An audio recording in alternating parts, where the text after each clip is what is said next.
100 years ago, some wild shit happened, man. Just like the wildest shit. Like I can't even like describe. There's this Hollowell dude and like this old West-timey. You know, it wasn't even 100 years ago. Checking the continuity, it was over 100 years ago. The opening's been wrong slightly.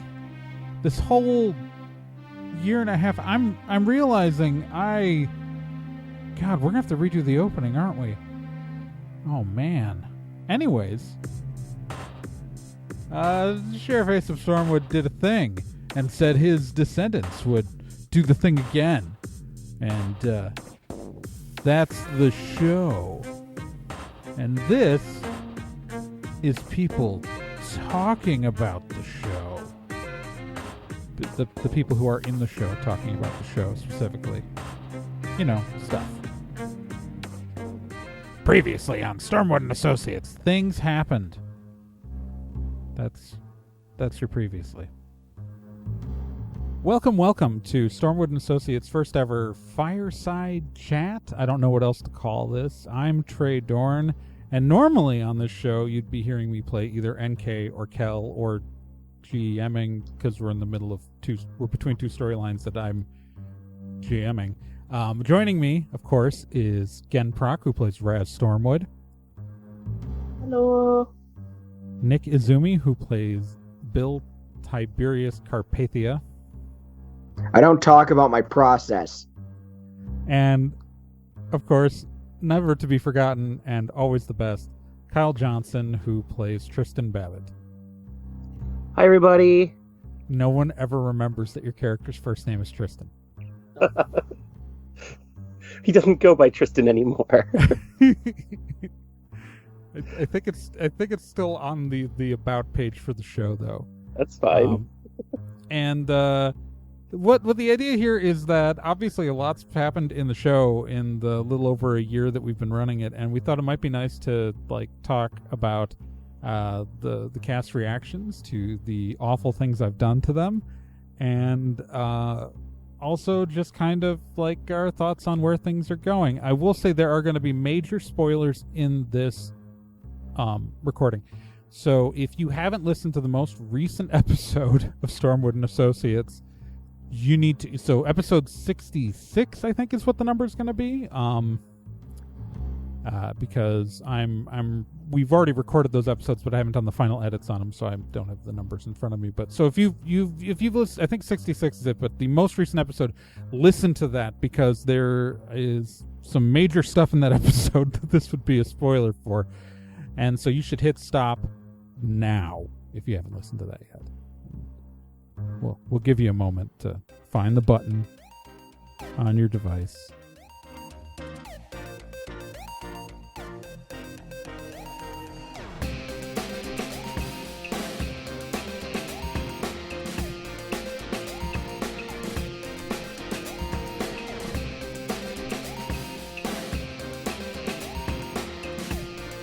If there's a problem, they probably caused it.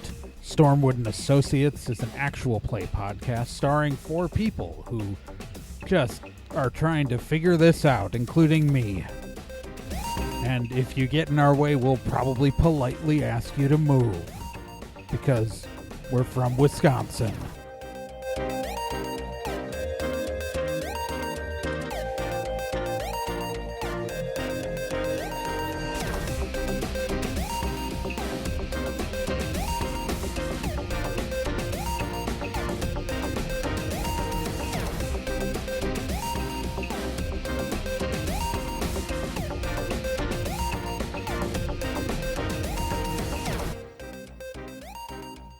And now we'll hope that you've done that, because the first question I've got to ask you guys is, did any of you see that twist coming?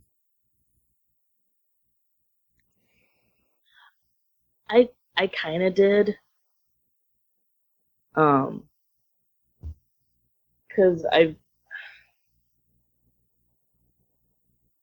Well, I did slip to you that you've already met Hollowell. Yeah. Oh, yeah. Yeah. And then, because for me, at the very at the end when we were going into the Soul Stone and looking into it, I was just like, it could be this guy or that guy. It's like it's down to like these two choices. Who's the other person you thought it might be? Don't remember. You thought it was Jim, or? For context, I've been away for an entire week. True. This was supposed to be Canada vacation week for my family, but we are not allowed to leave the country. So we just went up to the UP and hung out. That's closer to Canada. It was semi-Canada. And I woke up with a sore throat today, so I'm just like, no sick. That's Don't not want good. this. I don't want this. So my brain is not all there right now. I apologize. But I was pretty sure it was Kel, and then when you revealed it, I was just like, yes! And like punching fists in the air. It's like, I knew it! Nick, Kyle, how about you guys? I mean, I was pretty sure it was going to be Kel in the Soul Stone, but it didn't occur to me what that would mean until a bit later. I feel like I should have seen this coming, like this twist, and then it. Well, and I was trying to leave little hints, like some of them were small, like Kel being more tired once the Soul Stone was separated from him.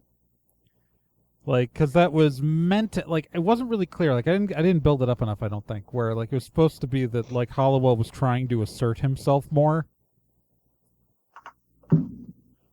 But I don't know if that came across to anybody. It wasn't the, That didn't come across, but, like, looking back at it, like, the fact that Kel started, like, looking into, like, magic and becoming like that he became a powerful wizard through a correspondence course.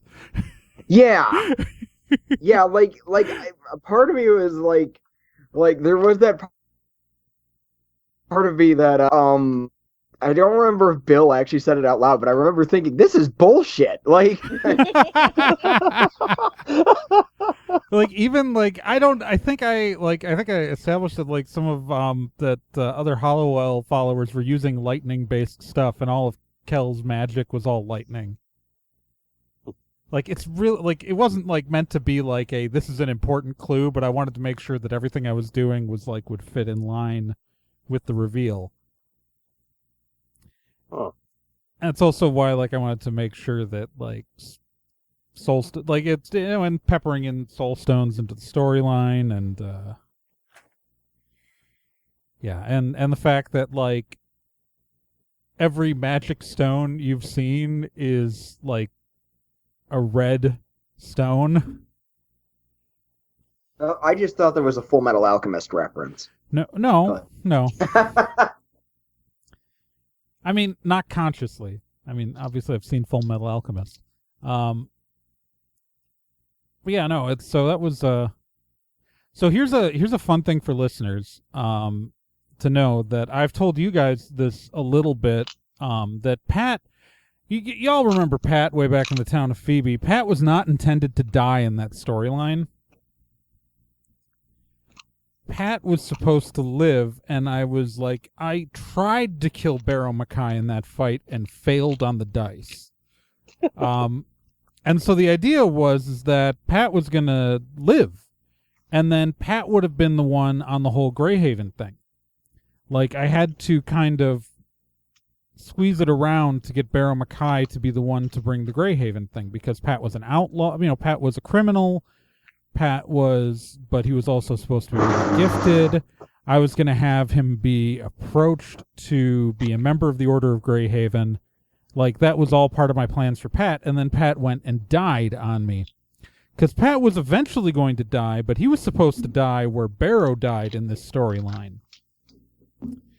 It was supposed to be Pat who went off undercover with Kel. Huh. And so, like, Okay. I had a whole plan, and I had to change it on a dice roll back in the town of Phoebe arc. because the plan suddenly no longer operated because Pat was dead. I expected to do an emotionally draining death at the end of the story, but it was supposed to be Bill I was traumatizing and not NK. Oh, jeez. Instead, I got to traumatize Bill early. Uh-huh. Yeah. That was fun. It's so I think it's I don't know. Like it's been kind of a wild like arc over the last year, because I had this story planned from the get-go that like Kel was like Hollowell, and like this like I've been waiting to tell you for so long. Yeah, I had a sneaking suspicion, or like, not that you had that was what was happening, but once the reveal happened, I was like, so he planned this like from day one. Like, this wasn't something that was decided on the fly.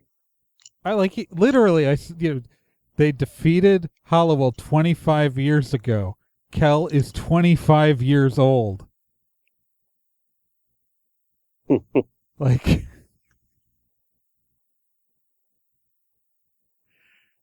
oh, I don't know. What is going around? Like, what is everybody's favorite arc from this first, 66 episodes?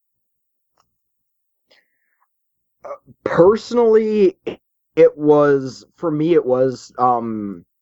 both Town of Phoebe and the arc immediately afterward, because those arcs I really had to like push my range. Like I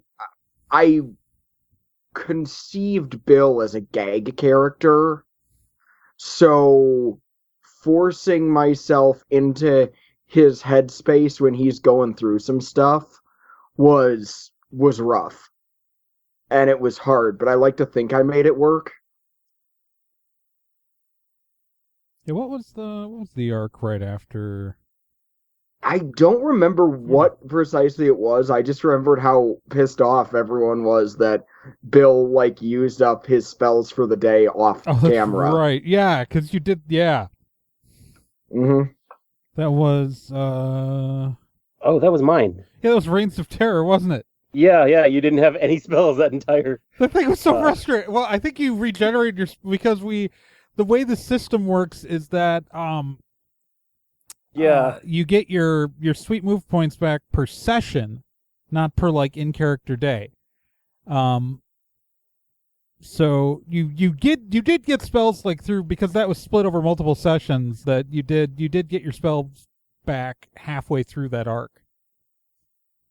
So listeners, if you want to figure out like when it was a different day of recording, it's when Bill suddenly has magic again. It was fun though, coming up with like justification within story for it, because I didn't want it to just be like, oh, now he's got magic back. I wanted to have like a bit of him like futzing with the wand and like getting it to work before actually pulling that trigger. Yeah.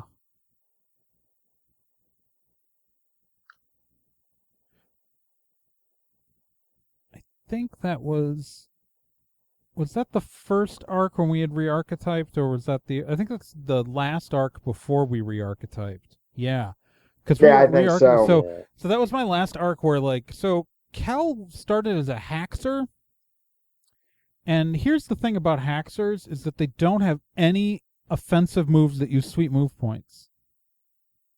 Like every combat in those first like chunk of arcs, like when I was playing as a player, and like so only the arcs where I was playing, like I could never like.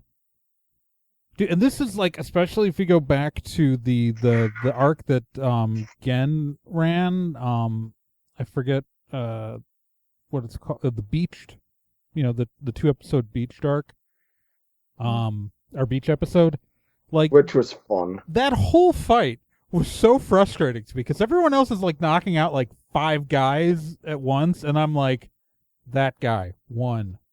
That guy, 1. That guy, 1. Like, because I just like, because hacksters don't have an offensive suite. Like, the technological solution is a really powerful skill, so it makes, it like on purpose the character doesn't have like, the offensive stuff that everybody else does. Like, they're not useless because there is like a nice +1 on the range stat, but they don't have any like cool ninja moves. So like that whole fight, I was just like, oh, I suck so much. I am so terrible. I don't know. Again, what was your favorite arc? I actually really enjoyed the Maze of Doors one.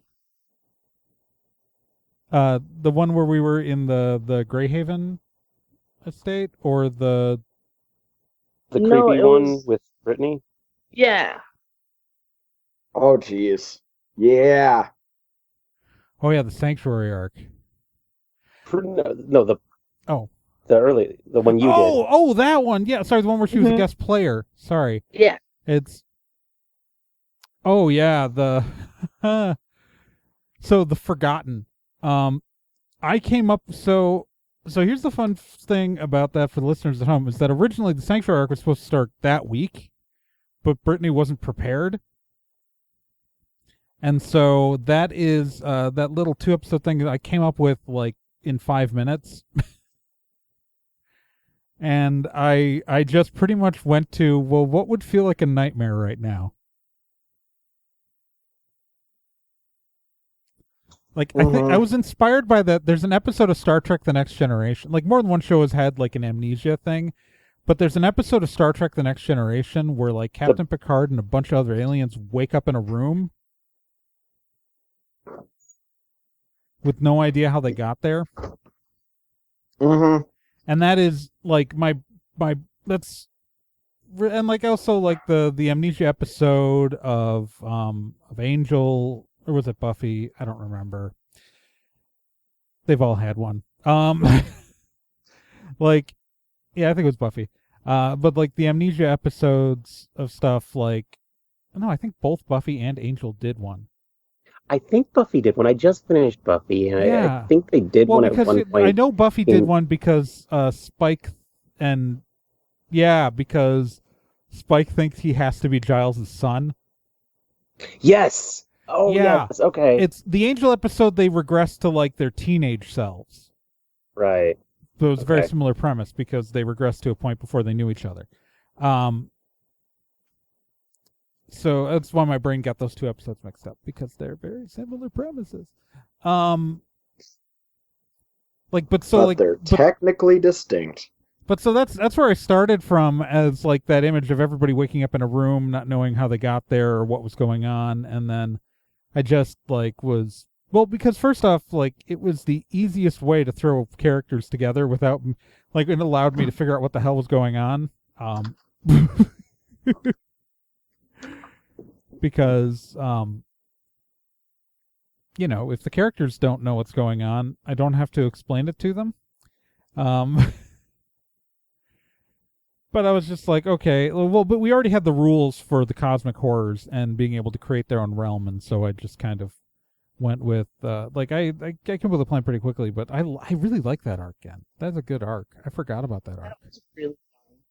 That was one of the like where that was one where I really felt like I was doing a really good job of like playing, Yeah.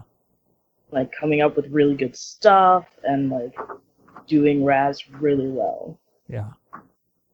No, that was, well, it's good that I ran an arc that didn't frustrate the hell out of you at one point. 'Cause so fun fact, listeners, I frustrate Gen a lot. Yes. Yeah. Well, so like there was the episode in the Greyhaven estate where I was using a real map of a real house, and literally, like, I didn't. Normally, as a GM, you try to give your players context clues to know, like, the best route. But because I was using a real house, I couldn't, like, it was harder for me to, like, highlight the way to go. And you guys kept going directions I didn't think you were going to go.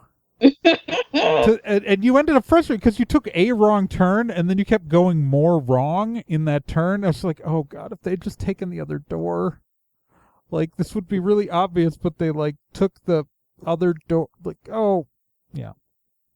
So, Kyle, what was your favorite arc? I don't think we asked you yet. I really love Domino Effect. Domino Effect? That entirely ridiculous. Yeah. Oh, that was so long. It was very long. That is our longest arc. That was God, was that I had to like reference Better Luck Tomorrow because I ran out of Fast and Furious movies to reference. It was 11 parts. Jesus. That was so the funny thing is that started out as like a throwaway arc. And then I was like, no, this is going too far. I need to build in some, like, important plot stuff in here. We've spent so much time here. But I knew the only hint of, like, the Soul Stone hint was supposed to be in there the whole time, like, to, like, always be a thing.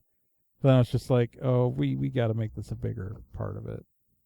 Because, like, I don't know, were you expecting a stupid Fast and the Furious spoof to turn into an important plot moment? No. I definitely was not. But yeah, the driving is fun. The characters are fun. It's just a lot of ridiculous shit happened in that one, and I still regret not just smashing, not returning that car with a smashed rock in it. So here's a fun thing. I had to do some major editing because that was split over sessions, but there was like 2 or 3 weeks between 2 of the sessions, and I described the massive building differently in the 2 different sessions, and I had to edit around my own descriptions to make them match. Because the first time I talk about it as a giant, like, hexagon from the outside, and then the second time I pretty much, like, described it as Apple's big circle. And I had to, like, I had to, like, justify it. Looks like the central hallway's a circle, and but actually there was a mistake I made in the original. Like, the atrium was supposed to go all, like, in the first time I described that building to you guys, I said there was a central atrium that goes all the way up to the top floor, and that was not the way the building was laid out when you actually were in it. So fortunately, I cut that line before the episode went out. And so that inconsistency in the world description never went to the listeners until I just admitted it now in the feed, like a smart person. I don't know. My favorite arc that I played in, because obviously I'm not going to pick one of the ones where I was GMing, because that would be weird. Although if I was, I would just pick Morris Pilata, the harmed arc you guys just heard, because we finally got to admit everything that I'd been hiding. But Glengarry Gary was so much fun to play. The no combat storyline that I ended up running, yeah. So, like, I got into NK's, like, frustration so much in the, like, so obviously this is an audio show, and we play this over Skype, so we can't see the other players while we're playing. We just hear each other. Which is very helpful for, like, doing a podcast, because then you're making sure that you're describing everything to other people and not relying on, like, visual cues that the audience can't hear. But when I play a character, I fully play the character in, like, hand mannerisms and facial stuff.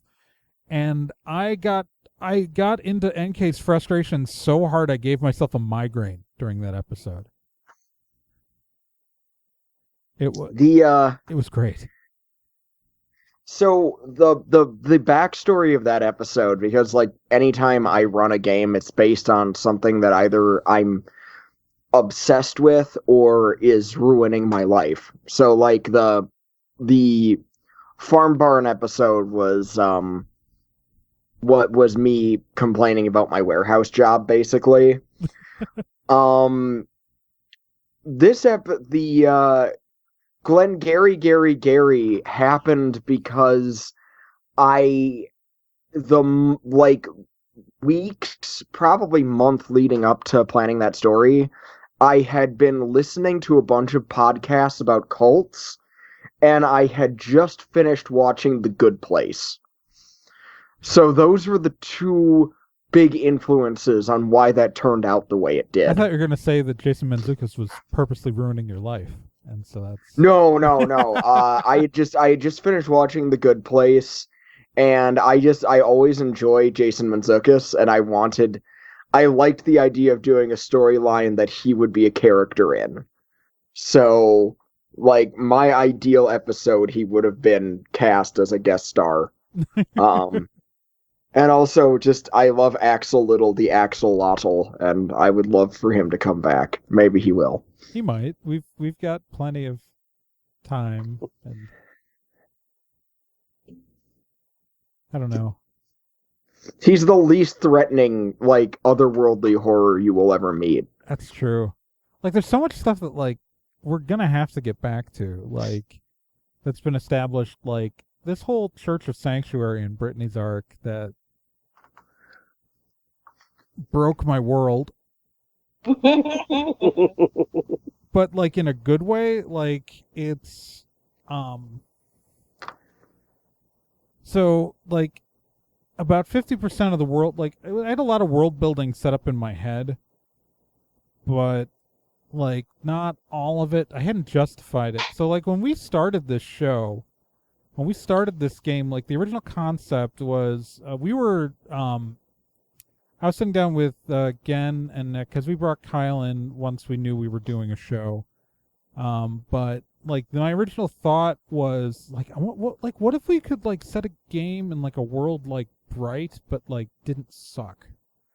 Like, what if someone could execute something like Bright that wasn't terrible? Mm-hmm. And that was, like, so Orc Cop. Woo! Yeah, it's also, I apologize for the sound quality on this episode. It's probably a little below because I'm getting buzz off the soundboard, and I didn't start a backup recording. So I'm going to start doing that now.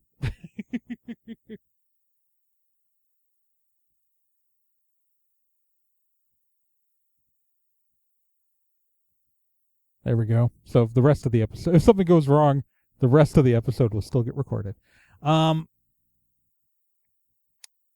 But, like, that was my whole world building, was just that we were going to have a bunch of fantasy races in the modern world, and that it was a world not unlike our own. But I think the line in the first episode is, like, 60% of what you know about history still happened. Mm-hmm. It's the other 40% that's different, and I talked about how the United States were largely the same east of the Mississippi, is what I told the players. And west of the Mississippi, they were different. That's how we ended up in Calisorda as our state, so there is a map that I've posted to the Discord of the full United States of Aramesia. And it's very similar to the United States of America. All the states with changed names I did research on and tried to make them sound historically appropriate, except for Calisorda, which is still a dumb joke. But, like, I didn't come up, like the Sanctuary arc, like, there are little people and there's a mind. Where did the Mind Flayer come from? And suddenly I'm having to, like, rebuild half the world in my head to figure out where the Mind Flayer came from. You know? So I'm 90% certain the idea for the little people came from, like, a couple months before that. I got to hang out with Brittany. Hang out with people? Yeah, I know, right? and I introduced her to this absolutely delightful show on Netflix called Hilda. It's an animated series, and it's really really good. And as far as modern fantasy world building goes, it is honestly next level. I'm really impressed with that series, and I really hope it gets a second season. Yeah, it's the Sanctuary arc was so weird because like it's this weird church that's not Christianity, except like I've already established that Kel's Catholic. Like Jesus Christ existed in this world.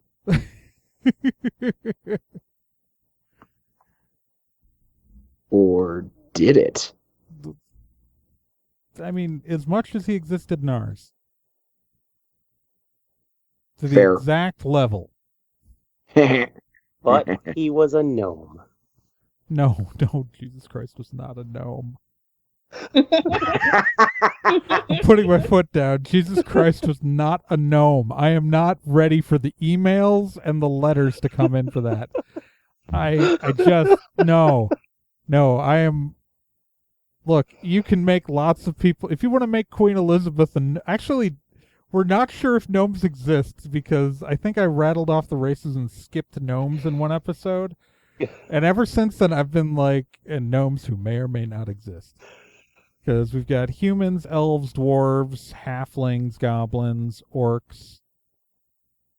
And that's the list. The 6 races, except, and maybe gnomes?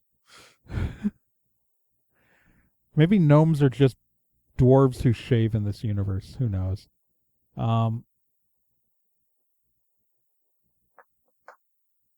And gnomes? Question mark? Who knows? But I'm just saying, like, it's I don't know. I know that when you first sent me the list of races to choose from, gnomes was not included. Yeah, it wasn't. It wasn't part of my initial like sketch, but I was like, why did I exclude gnomes? Oh, because I forgot gnomes existed. Because I've never played a gnome in my life. See, Gnomes I'm are so incapable of ignoring gnomes because sometimes I work in the returns department at my warehouse, and there's a guy named David? No, we get garden gnomes back now Oh. and then. Yeah, And an uncomfortable number of those gnomes like don't have like pants. I'm just uncomfortable with that. So, like, going back to the pilot, it's so funny because the original premise of the show was that the fourth member of the cast was going to change every arc. Like, Mhm. Kyle wasn't supposed to be a permanent member of the show when we pitched it. It was going to be the 3 of us and then a guest person every arc, and we'd bring people back. Like, the idea was that like a bunch of the associates would be freelancers or people who would be in the background on other episodes. And then Kyle was just so good in that first arc. It's true. Like, Kyle was just so great that it was just like, no, this is the person we need on the show. Like, because it's like, especially in that car chase where I had to come up with car chase rules because while they are now nicely in both the kind of 1.5 online and in the second edition rules, we didn't have car chase rules. And while they're not exactly what I describe in the episode, I made sure everything we did in the episode lined up with the rules that are actually in the book. Like in the doing the sweet move where you leapt from the hood of Bill's Lumina into the back of the van. That was so great. Like, it's the funny thing is though is you screwed up my plan. But being a freaking goblin, because my plan was that, because NK, because, I mean, you guys, you meet NK in that episode, and she's, thin and small, and I was like, great, because Raz is big and muscular, and so she can't squeeze through.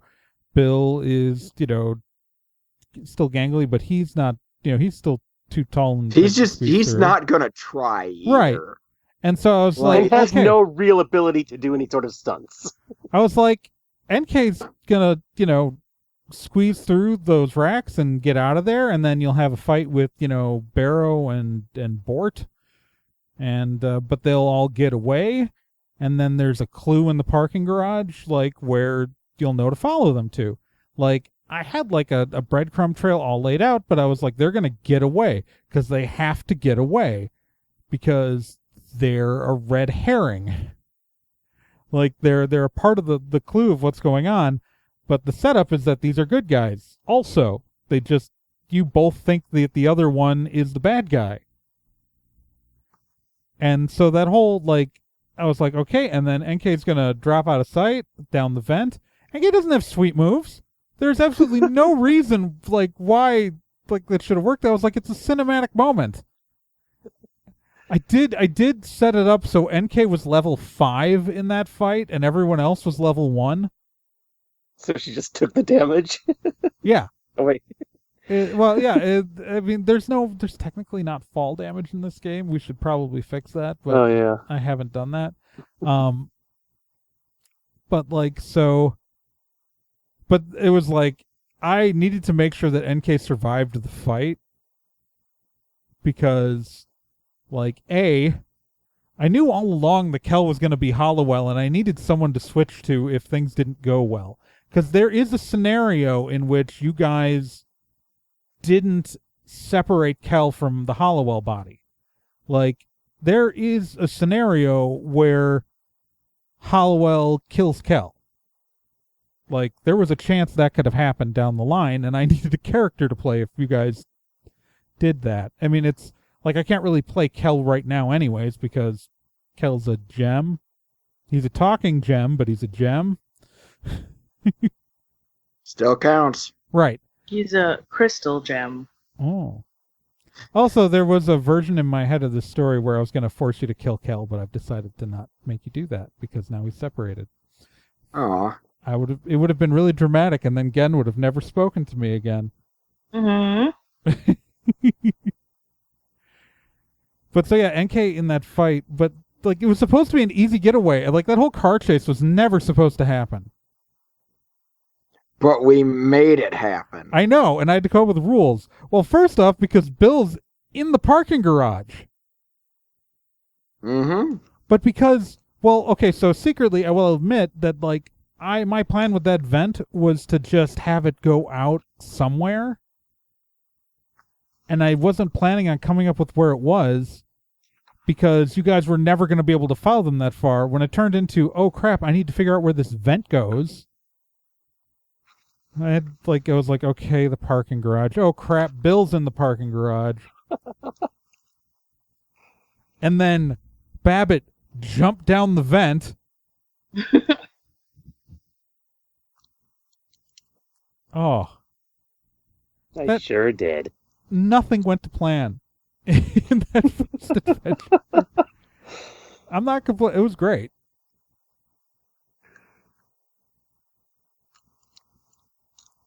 I don't know. Like, I really like the way the team has kind of evolved, though. Like, Agreed. Honestly, agreed. yeah, it's. Yeah. I don't know. It's. I'm so glad though that that Babbitt ended up becoming a permanent part of the team because he is probably he's interesting because he's the character who's like we've learned some stuff about his background, like he has 2 moms and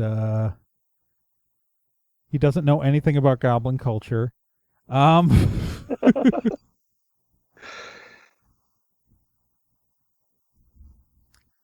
Yeah, but I've kind of I've enjoyed the evolution of this team, and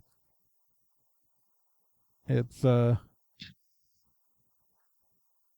don't know, I almost killed the interns. It's been fun. It's been fun just kind of developing these characters and figuring out what their relationships are with each other. And like I said, taking someone who I conceived as a joke and turning him into an actual person. Oh, I Right. love Bill. I love Bill so much. I also like enjoying like him stress out about like whenever someone points out that he vaporizes people. Yeah, he's got issues with it. He's just not really willing to address them, I think. Yeah. I mean, like you get things like, there are fights where like we went in where Kel used stun bullets and Raz goes in with real bullets with no hesitation. Like Yep. it's just funny that Bill is the character who is probably the most like vocally reluctant to want to like hurt people, but is also the person most likely to vaporize someone. Yup. Yup. It's how he rolls. For better or for worse. Oh, it's great. I mean, also, you just kind of want to like give Bill a hug most of the time and tell him it's going to be okay, even though it probably isn't.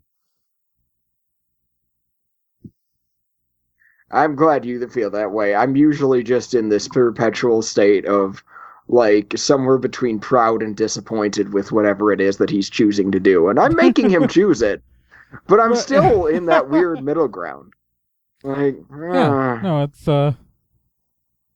it's Babbitt's the cool one. Bill is the uncool one.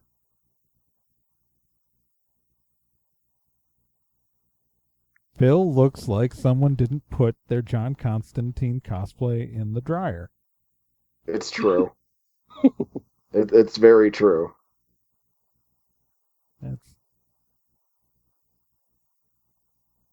I know, it's to get, like, Bill getting, and he's taken True Mystic as his new archetype. Uh-huh. Which we really haven't seen, much use out of that yet, just because the Harmed arc wasn't combat heavy. But so, True Mystic is a new prestige archetype that's in the fantasy expansion, but Bill finally has combat sweep moves that aren't. Finally has a regular sweep move that isn't a spell. So, Bill can actually, like, if Bill ever needs to scale a building now, it's possible, and I think it's a good evolution though, because like it makes sense that as an archetype for Bill, because it's still like there's still some mystical stuff to it. The True Mystic has like some healing stuff that is better than what he had before, which still kind of goes in with Bill's stress about losing friends. Like after his brother's death, but also like it shows that like he's been hanging out with all these people who are doing like all this complicated combat stuff, and that some of it's like rubbing off on him. Hoping to pull that off anyway. I'm gonna do my best. I mean, you can still vaporize people. Yeah, so because as a True Mystic, Bill's combat stats are better than they've ever been before. So Bill started out as a magic user, which has a -1 bare hands and no positive bumps in combat. And then became an archmage, which has a -1 in melee and no bumps in like to the other two categories. But a True Mystic has a +1 melee and a +1 bare hand. So those two things that at different times you were bad at, you are now good at. Yeah, so we'll see. I'm feeling good about it. I don't know. It's again, what do you think about Raz's evolution? I don't know. I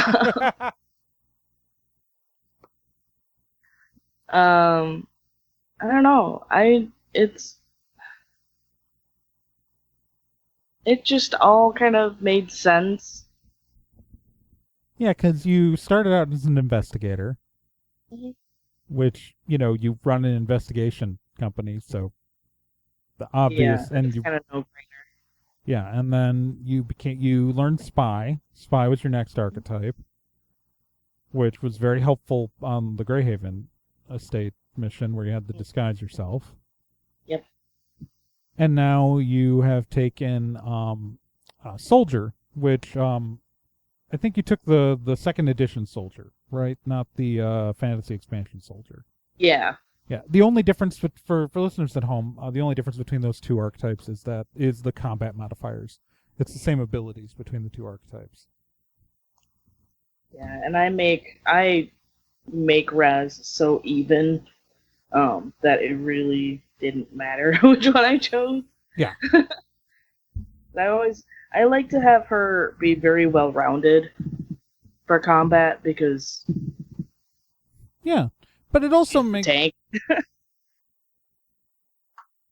But it also makes sense, though, as a character, though, that this is her evolution. Like, she started out just as an investigator, and then she learned more, she learned skills that helped with that mission.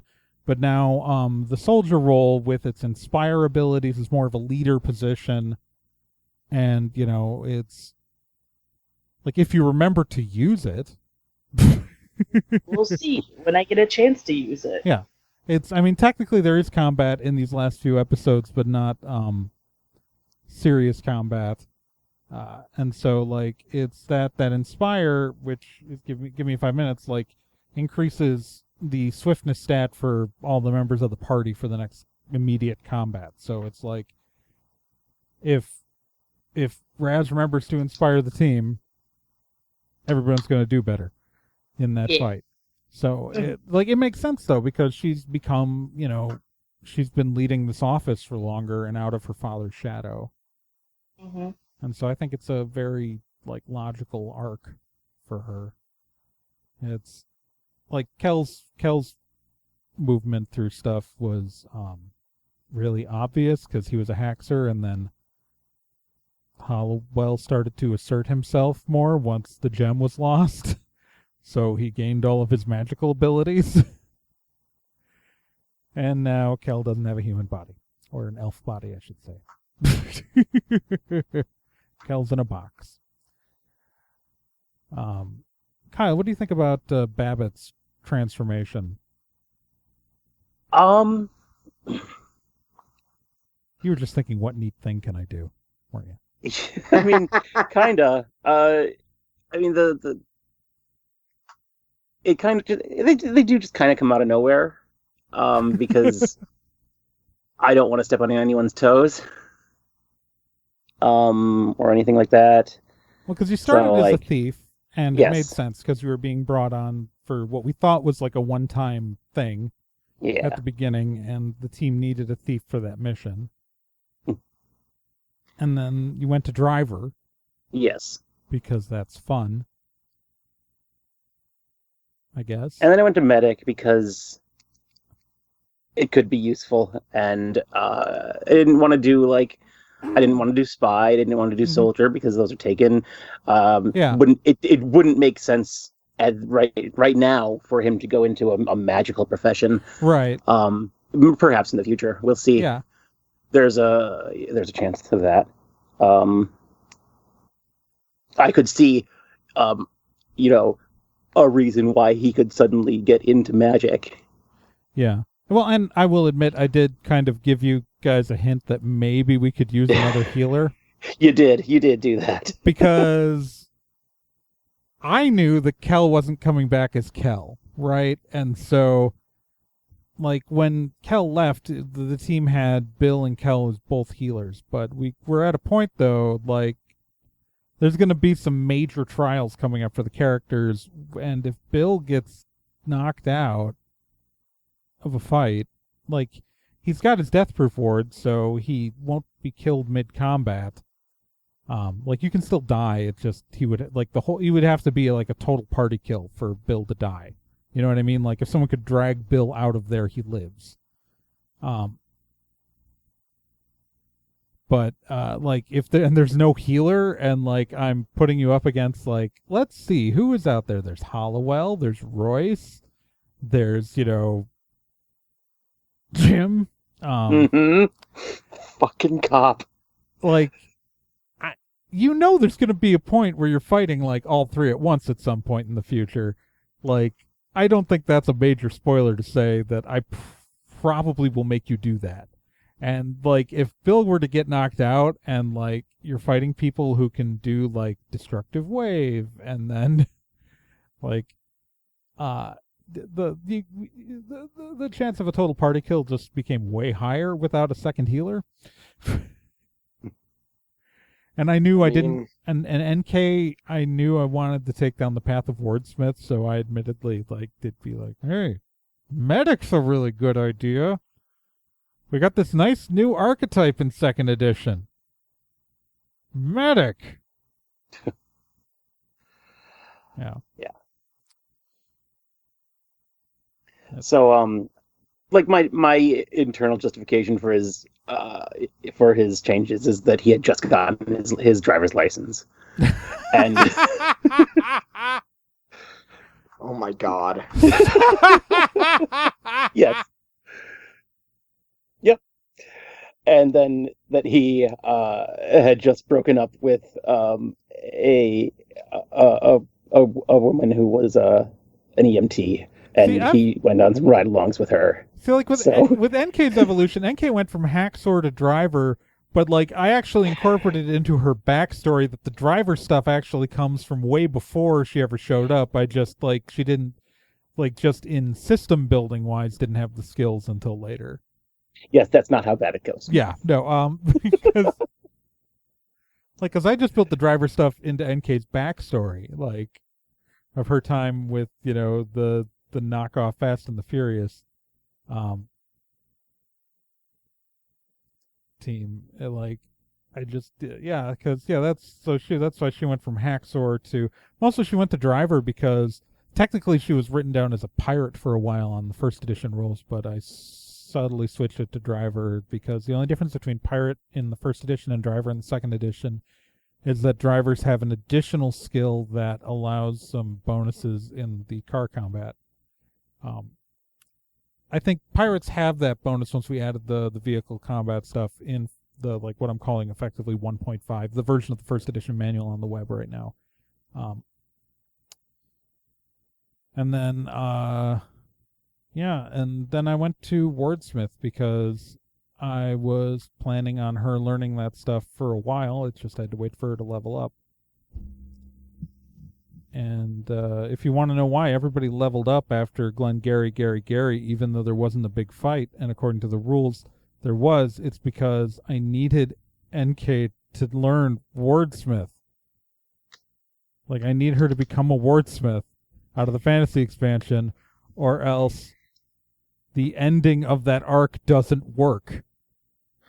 To be fair.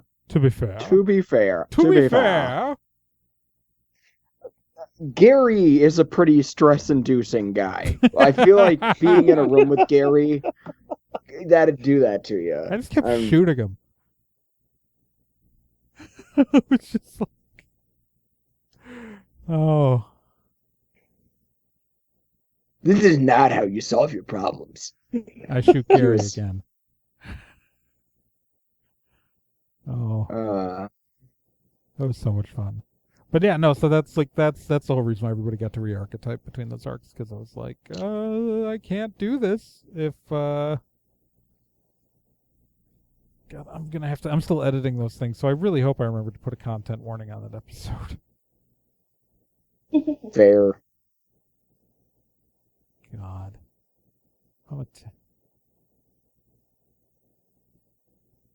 It's okay, maybe Barrow Mackay is a brother. We'll meet later on. Hey, Brother Mackay. Brooder Mackay. Yeah. Yeah. I don't know, what's a synonym for wheelbarrow? Because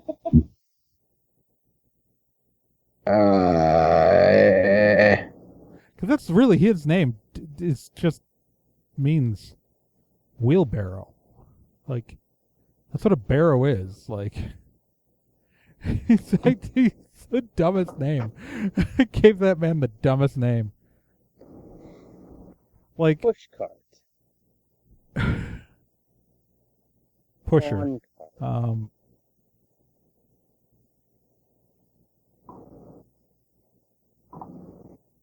I got nothing. Yeah, no, it's yeah, Dolly. No, give him a sister, Dolly Mackay. I love that we're going by Dragon Ball logic, that everyone in their family all have themed names. It's like, these people are all named after underwear. These people are mispronunciations of the devil. You've never met people who actually live like that in real life? I have not, no. I've Well, never okay. met a family who are all like, it's like, this is my family. Cheese, butter, curd. So the first thing that comes to my mind, which isn't exactly that, is Vink. I'm not going to say his full name on the podcast in case there are cross listeners, because I know he doesn't like to put his full legal name out on the podcast stuff for work reasons. But his first name's Kevin. Rusty Shackelford. But his first name's Kevin, and he has two siblings, Ken and Kim. They are Kevin, Ken, and Kim.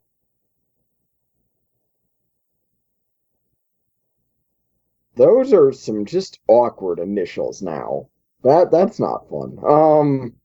Well, okay, yeah, I'm just not saying the last name in between right now because, again, I'm attempting to respect his privacy.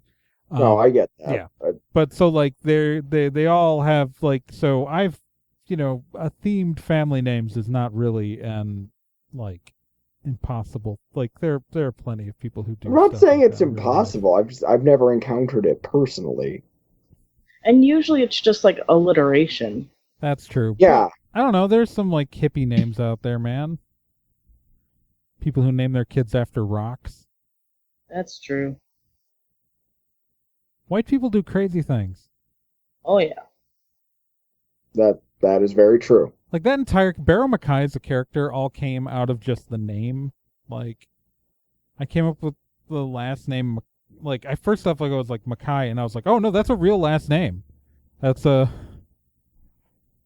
real nice last name. And so I was like, and then I was just like, okay, what's the first name I could go with? I was like Barrow Mackay, and I was like, that name sounds awesome. That's totally played by Jason Statham, because you can't say that name without thinking of like a certain type of actor. And I was like, okay. No, that's fair. And then and NK got like her name because she is taken from a story I have worked, like a project that I've developed and like come up with like plots and stories for that have never seen the light of day, because I've got about 10 or 12 of those. Like for every story I put out into the real world, there's about 15 sitting in my head and like sitting in sketchbooks and things like that, because that's how I decide what I'm going to do. Is I fully develop like an idea, and then I go, do I want to do this one? No. And then I fully develop another idea, and then do I do this one? Yes. So like NK already had a name, and NK is an abbreviation of Nicole Keegan. Well, see, I'm learning things It's on again. her. If you go to her character sheet, like her character information on the Stormwood and Associates page, I think it says that there too. Like it was never like a secret. Like she just prefers to go by NK. So that's, that's legit. Yeah, and so that's just all she's ever gone by. Oh no, the website just says NK. Oh no, it's in her bio. Like, so the name is just listed as NK, but in the bio it's Nicole NK Keegan. Yep, and the NK also stands for Neocortex, her hacker name, which has never come up since the first arc. It has. Oh, didn't know she was a Crash Bandicoot fan. It did. That's right. Wait, it did come up, didn't it? It came up in the first Reigns arc, yeah. Because Dark Web had heard of her. Yeah. Yeah, I forgot because she wasn't actually there. Like, it was within conversation with Kel. Because like, yeah, it's I think Kel tried to sell them on hiring the ARC team. And for the Right. record, if you want to know what ARC stands for, an ARC team, it stands for nothing. It stands for Trey was trying to come up with a cool sounding name. And so canonically Story in of my universe, life. Barrow Mackay was trying to come up with a cool sounding name for his company. Like Hammer. In the Marvel universe, when Shield was replaced by Hammer, that was just a name that Norman Osborn came up with, Yeah. and he assigned someone to figure out a good backronym for it, and they never came up with one. Oh. Yeah, it's I don't know. Like, I really like these characters and where they've been going. Like, It has been a lot of fun. Yes. so I guess my question to you guys is that here's the question. So right now, Barrow Mackay is dead in your office, and you know that, like, okay, so it's been mostly Jim's role has been revealed, Yes. right? Like, Mm-hmm. Jim Johnson's role has been kind of revealed in this whole thing.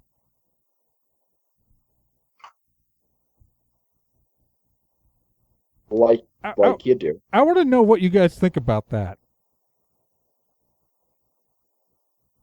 I just know that when Raz finds out, she is going to be so mad. So yeah, it's but does his appearance at the Greyhaven estate like look different now? I didn't trust him being there in the first place. Didn't Bill say all cops are bastards in that episode too? I think it's possible. because I already didn't trust him just because he was there, and feeling pretty justified. I'm not gonna lie. Yeah, Babbitt made it perfectly clear that he didn't trust Jim, but Jim's name wasn't on the his name wasn't on the list. And if the name that he gave, the fake name, what was on the list, well, that wouldn't prove anything because it's supposedly a fake name. So, that there's no evidence. But was it a fake? What? It wasn't a fake name he gave you. But if it was or not, right. No, it was meant to be vague. Like, I wasn't trying to spill the dice, but like, it was one of those things that I wanted you guys to look back on in retrospect and be like, oh shit. But also, there's not a creative bone in Jim Johnson's body, or I think Mark Thompson. I'd have to check my notes. Is his real name? Like, he doesn't get a cool name. He doesn't get a good name. Yeah, Mark Thompson, yeah. I mean, so it goes. I got nothing. We still have never answered what the Stone of Trancura is. Because I haven't figured out what the hell that was. It was an excuse. Yes. Just going through my notes. Because I have notes for every single arc here still. I mean, right now you guys are in a weird position though, and it's going to be interesting when we pick this up, because we are literally recording this between recording arcs. So, what you've heard is what the players have experienced so far. Who are you going to... Barrow Mackay is dead in the office. Like, you know that you can't trust Jim, who is usually the guy you call. Mm-hmm. Like, it's going to be interesting what happens next.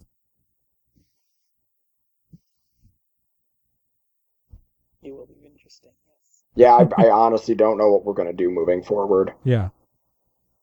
It's, I have a plan. But you guys are not always great about following my plans. Yep. Which is part of the fun.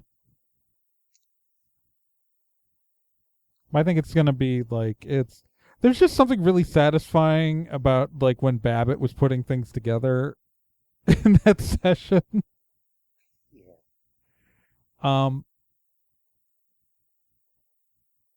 And bad news, but Dad's not going to be able to help. That's just my one minor spoiler.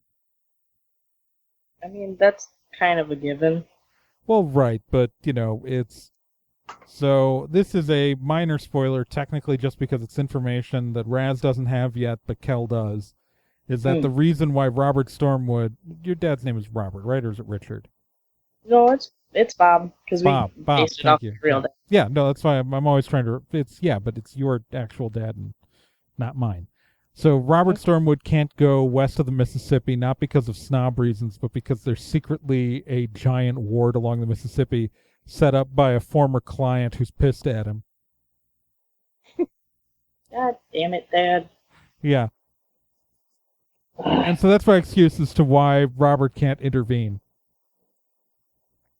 Because it would make no sense otherwise for this guy who, like, has dedicated his life to defeating Hollowell and has done it once before and just found out that this guy who, you know, and I'm assuming Raz is going to tell him, you know, everything. So, I mean, she told him a lot, but, like, he was in the middle of something. Like, Raz is going to eventually give him all the details, even if it's in an email. That, like, he would get on a plane. Like... It would make no sense for him not to show up, so I had to. There had to be a reason for him not to show up. That's legitimate. Have you figured out who sent? So we know that Raz was given a note to come out to the West Coast. That's right. Have you figured out who sent the note? I forgot there was a note. I keep track of nothing in this game.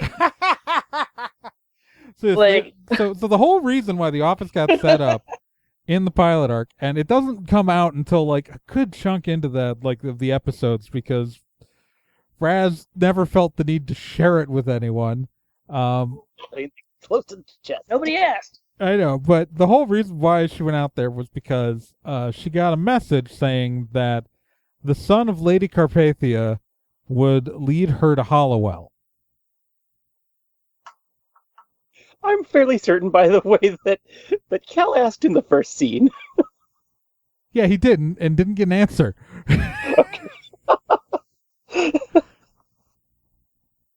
Because I think Gen forgot that I told her that. Yep. I mean, it was relayed to Bill eventually. Yeah. He just... Yeah.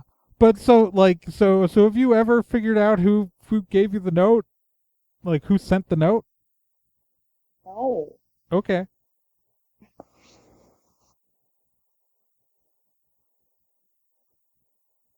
There are enough clues, but I won't spell it out if you don't know. I'll let it come out in the story. Okay. That sounds good. Yeah. It's I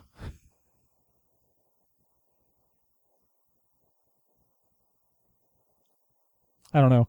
It's this entire thing is I don't know. I really enjoyed the Morris Halata arc, the Harmed arc we just did. Like, that's the being in, like, I like that town.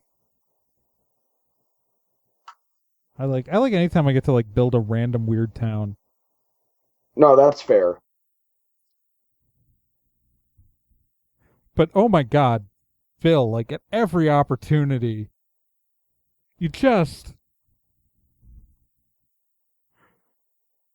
the best. like, I didn't want to be so mean to you at that, because like I could tell you were trying, but you kept saying things that were so contradictory to, and you don't have a bullshit skill. Like if I do not. If Babbitt screwed but I up, have confidence. Like, if Babbitt screwed up a line like that, he technically has a skill where he could like try to push it through and convince someone that like there was like, but you kept like talking to people who like knew you kept trying to convince people that you knew Sheila in ways that didn't make sense at all. like when you told the store owner you were a sorority sister, and I'm like, I can't make that believable into this character's backstory.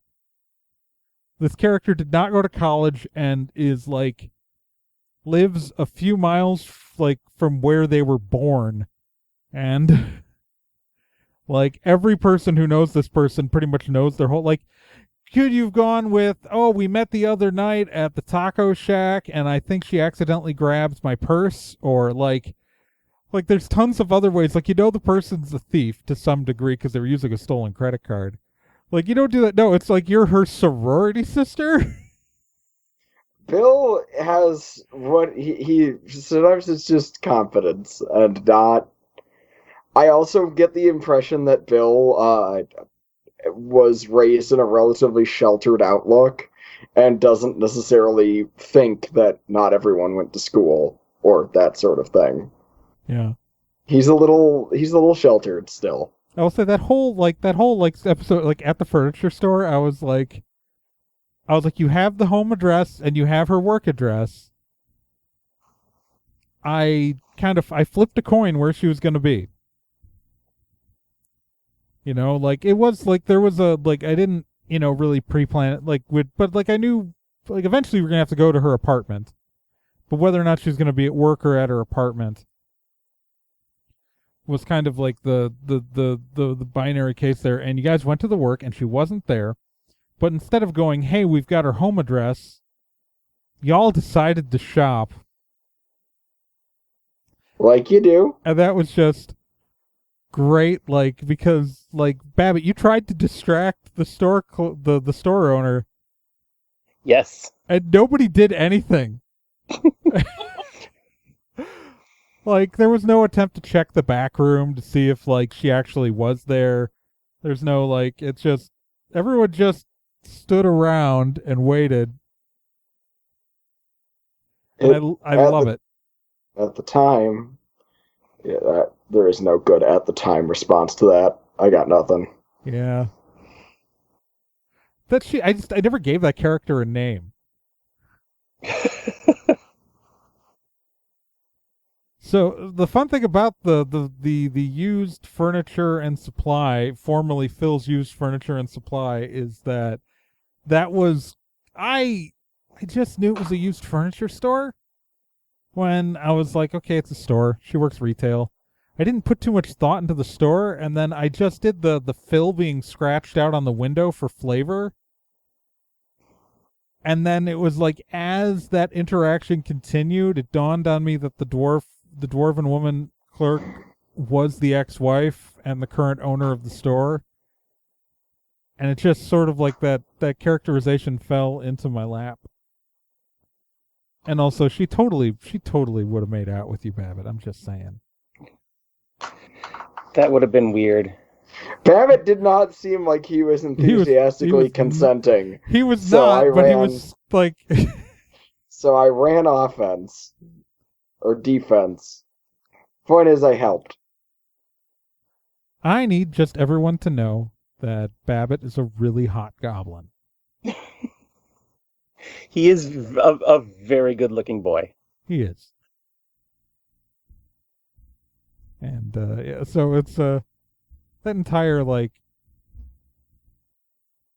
I don't know, it, like, you bombed the interaction with the store clerk on the but you did, like, here's the problem is you guys kept trying to shop, and I've worked sales, so I just went into sales mode. Because this person is a salesperson. They're gonna do sales. That's how this works. It was kind of the most delightful way to frustrate you.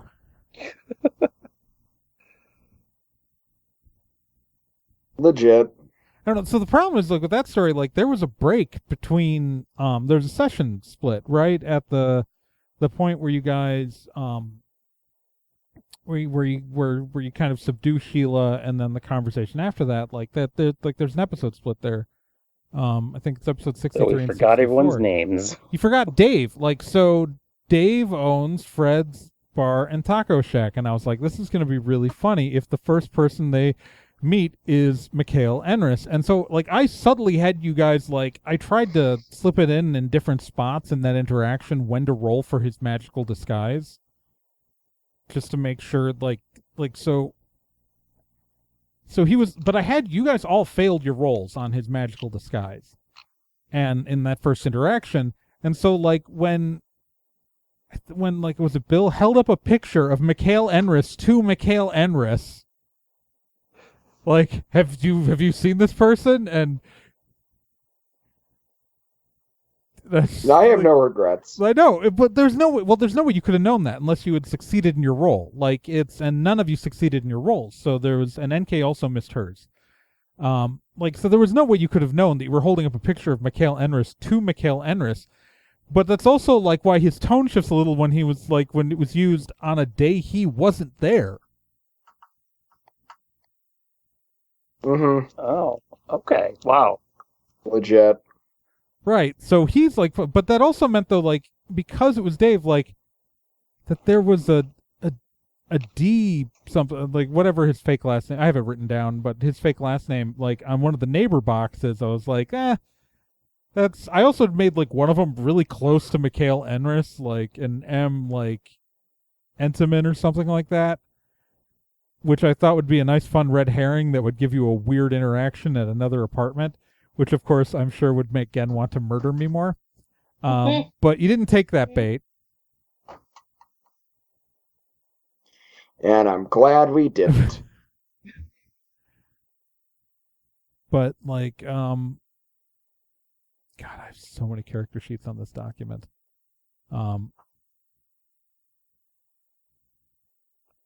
Like, it's so, but then, like, when it was revealed that, like, she said the name Dave, that it was her neighbor Dave, and then it didn't click for anyone because you had all forgotten, like, that Dave was the name of the guy from the taco shack. That I was just like, oh God, it's not clicking. And so that's the whole reason why the perfect taco recipe thing ended up on the whiteboard in that house. And then in that apartment was like, I need this connection to happen. And then when you, like, I had you roll the D10 for, I had Babbitt roll the D10 before the door opened for the magical disguise when he made himself, look like, I made him look like Deanna, like one of the waitresses from the place, because he was literally just grabbing a person who he knew's face and putting it on. But I did the voice. Like, I did the full, like, I did the same dumb voice I did for the character and all the other appearances. I don't know, that was really kind of, like, that was just this frustrating moment for me, though, like, when I'm like, okay, here's the clue, everyone. And then everyone forgot that the guy's name was Dave. Yes. Because I'm apparently the only person who takes meticulous notes when other people are GMing. Sorry. Like, when I talk about, like, this doc, I have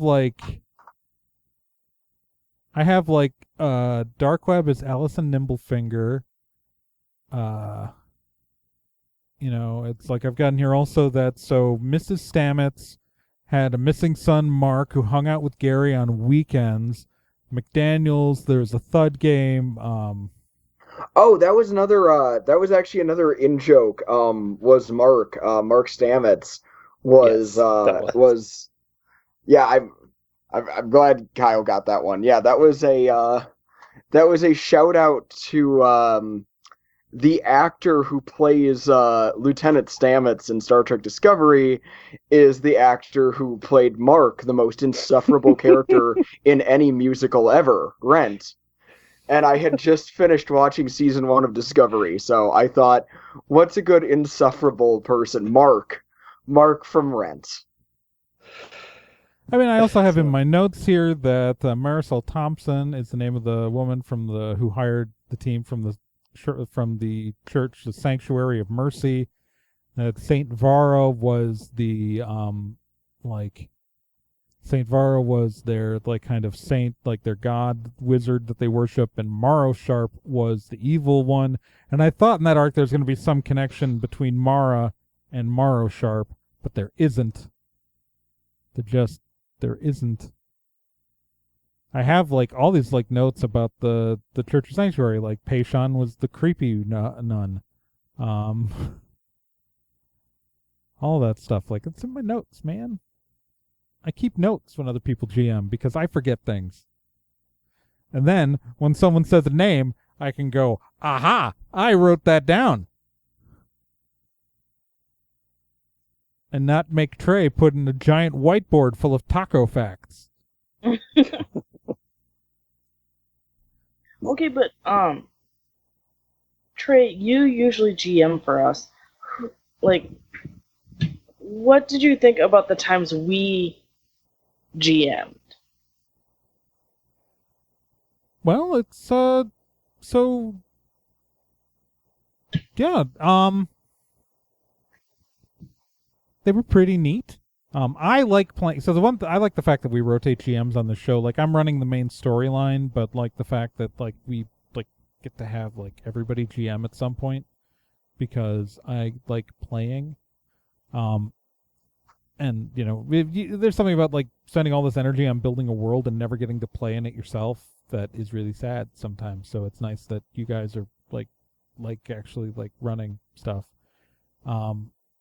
Like I've liked other stuff like the beached episode. Like I mean, it was a really short episode, and I think my only frustrations in your two-parter was just the fact that I was playing a hacksaw in a big fight against a bunch of fodder and couldn't do anything.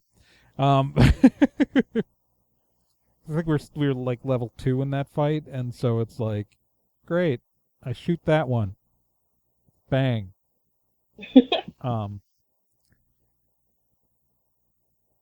And then so. Oh, that was the first time I've ever GM'd anything. Yeah. So it was. Yeah, I thought it went well. That like considering. It's interesting. Yeah, it was really fun. Like I enjoyed it. It was kind of 2 adventures in one. Because like the first half of that thing is all like the random treasure hunt we ended up on, and then the second half is finding Raz. Like, and so it divides down really fast, and then we ended up with Pokemon cards, like super valuable Pokemon cards that you could sell for a bunch of money, if you chose.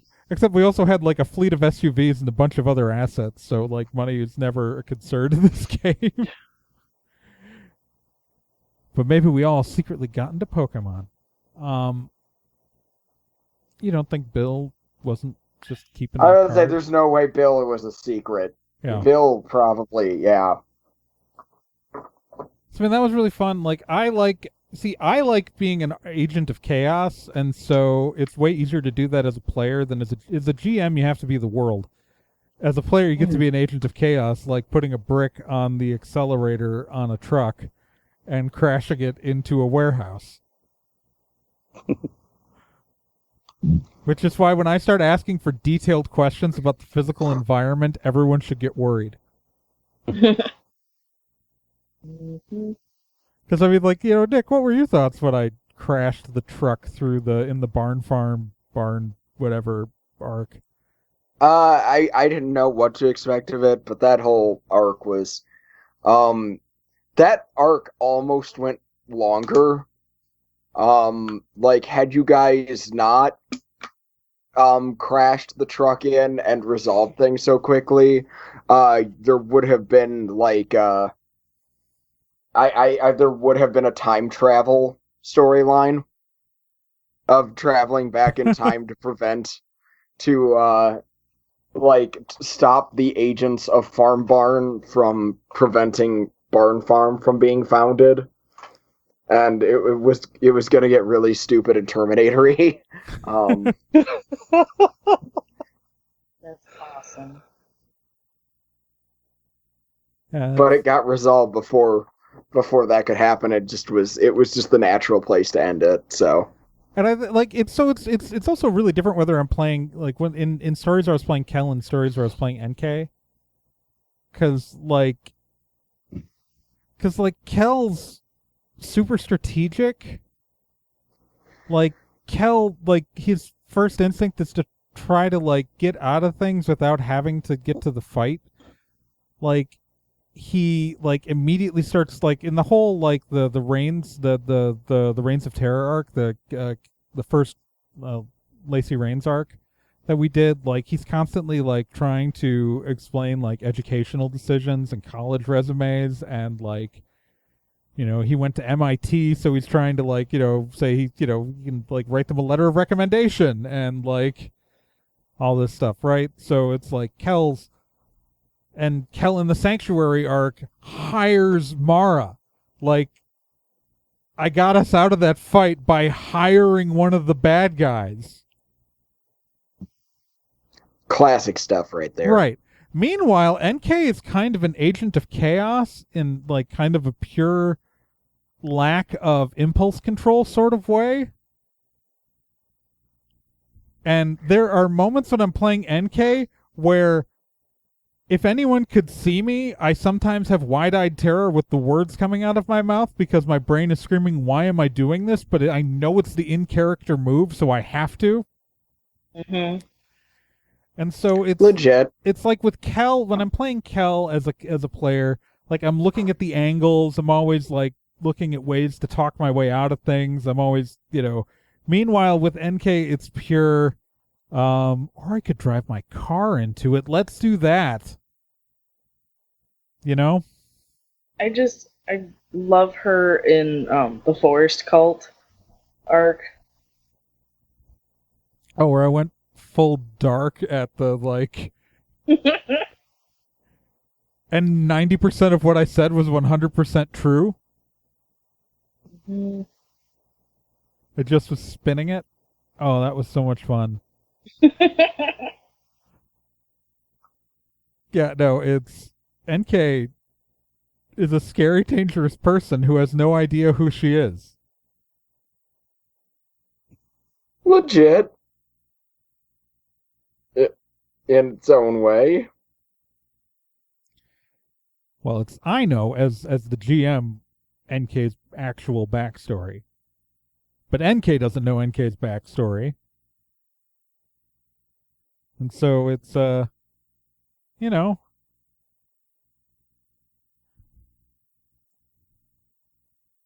it's I don't know how much I want to reveal about her backstory, but I will say that there are cracks in reality, that other things like mind flayers have come through apparently. Mm-hmm. Mm-hmm. And that Trademark Hasbro. yeah. We're not putting it on a shirt, it's fine. Unless we make a trademark Hasbro shirt.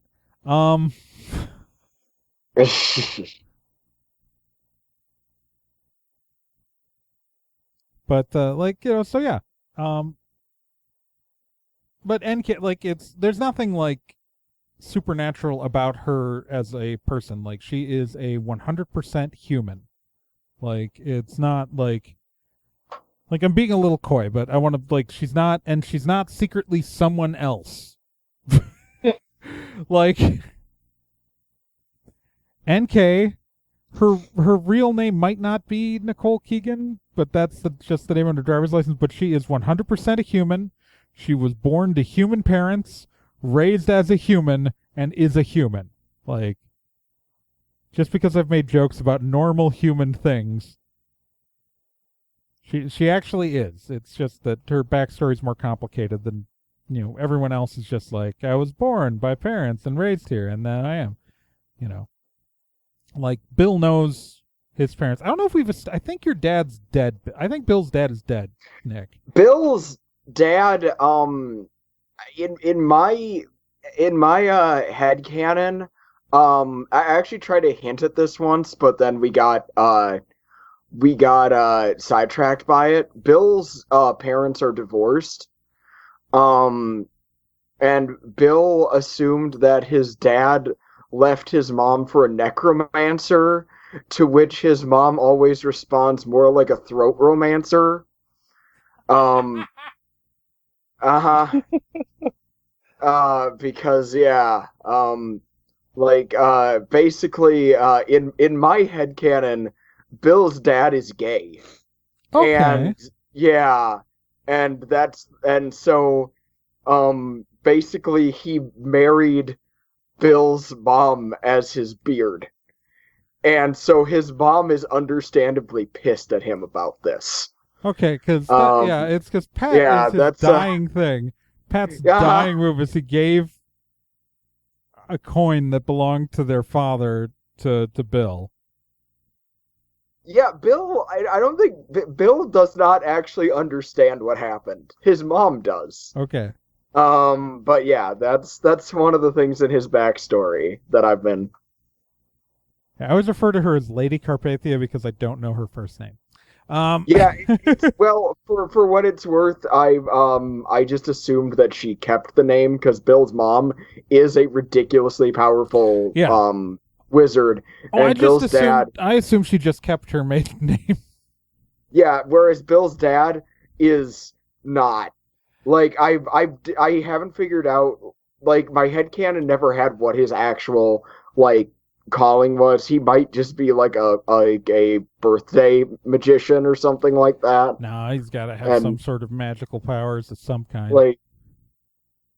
Probably, but yeah, there's... Also, I don't think stage magicians are all that popular in this world.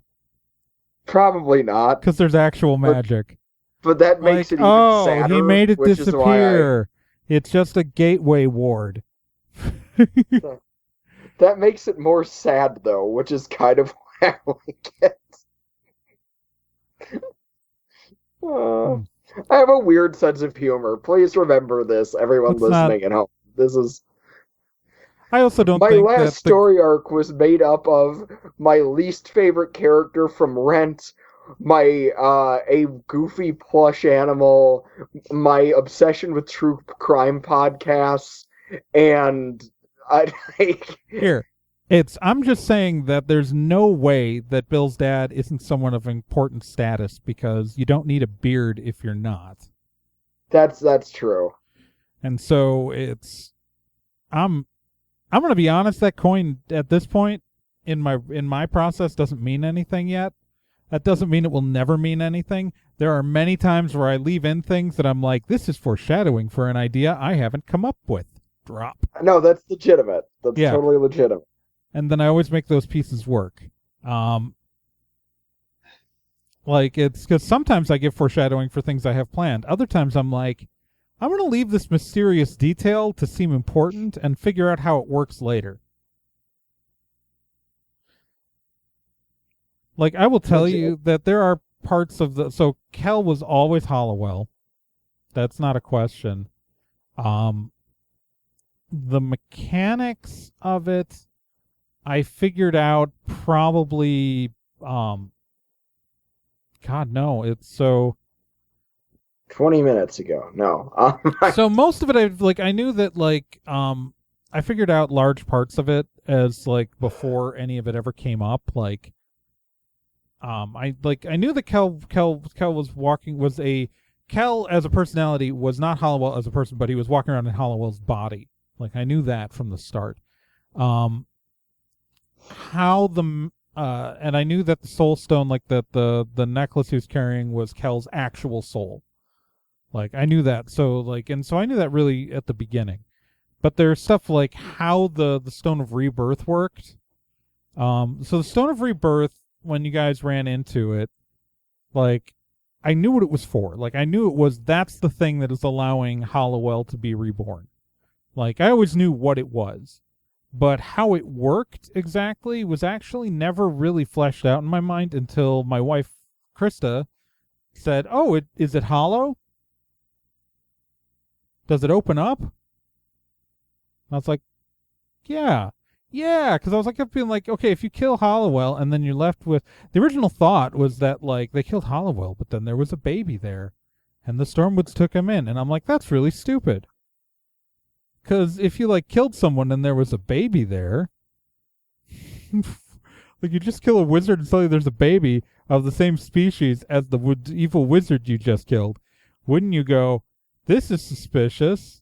And also, how did the I better soul... eat this baby. But also, how did Kel's soul get attached to the baby? Like, the Stormwoods wouldn't have done that. And I knew that, I knew Mark was involved as evil from the pretty early on. Not actually the first time you met him. I was like, no, the first time we met him. No, I did figure that out. No, I knew that before we started.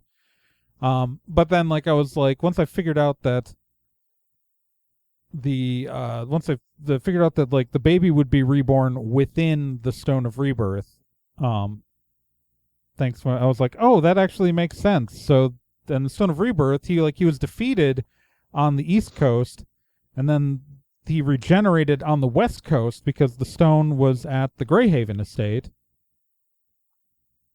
Then of course nobody would know that it happened, right? Like, it's minor spoiler with the prophecy that Hollowell gives. Like, it's in the beginning of the episode that he will be reborn twice more. It works more than twice. Hollowell was just being overconfident.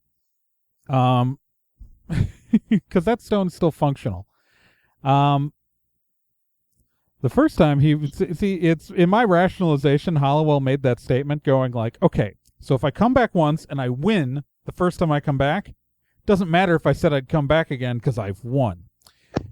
But if they defeat me then I can still say I knew what was going to happen.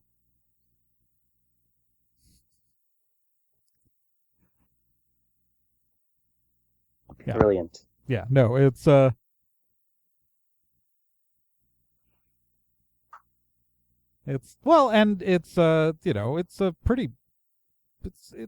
a terrible plan. I mean, he got himself smuggled into the Stormwood family as a sleeper agent. I mean, yeah, it worked, so I can't really call it a stupid plan. Yet. Yeah. Well, it's all going to depend on what happens next. Because now you've got Hollowell walking around.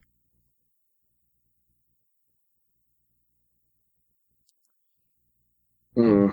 I don't know. It's going to be fun. We'll see what happens going forward. I'm excited for this next adventure, whatever it may include. Well, speaking of fun, we talked about myself and Nick GMing. I want to talk about some of the most fun I've had with Rad, some of the most ridiculous things I've done with Kyle's campaigns. Okay. That he's run.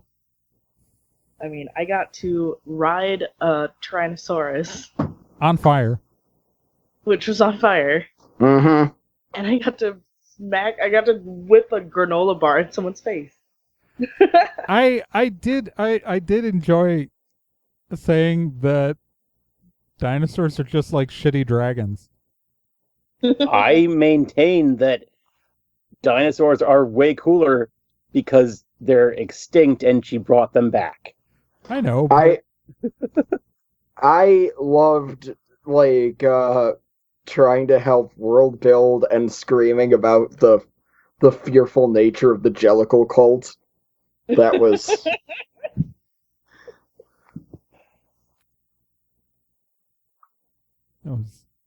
dear Lord.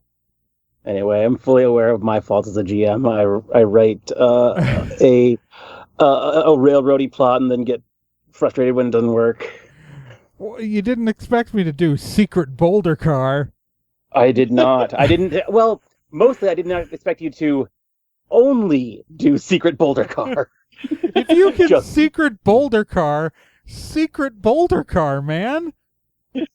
It's just not get out of the car. The combination of Bill and NK's abilities combining into Secret Boulder Car, I thought was great. Because, like, between his magical disguise where he can make, and then being a driver, having drive casual while operating a vehicle, like, it's a combination of rules that were never meant to interact. Like, these were designed for, and I admit I made the rules, but I did not foresee this when I built the rule system. Because, well, first off, the magical disguise is in an optional expansion. So it's like drive casual, it's just meant to be when you're driving a car. But then, like, you gave me an environment where I could just drive a car through it disguised as a boulder. Yeah. Like, because you could have said, oh, well, they noticed that there's a car there. That's weird in the forest. Whether or not they think you're driving suspiciously or not. Like, it's like you could have GM'd us out of that if I had just been doing it with a car. But the fact that it was something that looked natural in the forest, like, and also it's fun to drive around secret boulder car. I have so many regrets with that, like, whole thing with hacking the phone. Like, I could have done that so much better, but then I just didn't.